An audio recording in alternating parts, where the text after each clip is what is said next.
Strong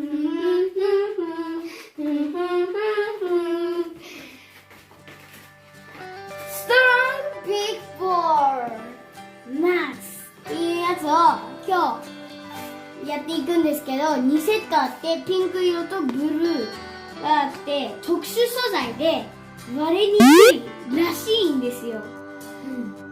空気を入れて巨大風船にしてもいいし、お水を入れて水風船にして2パターンできるらしいんですよ。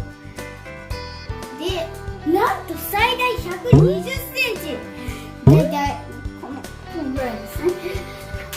で、空気を入れて巨大風船、水も入れられます。しかも不思議な強さで飛ばして潰してキャッチしても割れないらしいんですよね。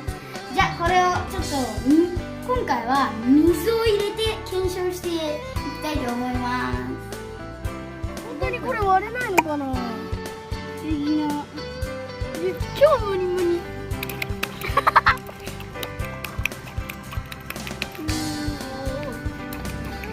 早く試したいです。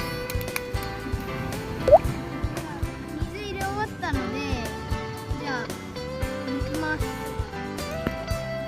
出ない。お、出ない。出ないんだけど。おお。よし、じゃああっち持っていこう。いけいけ。あ、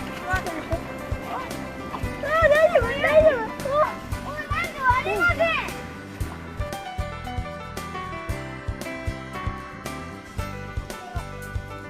持っていってるよ。熱い地面が熱い。熱い。この上から。早く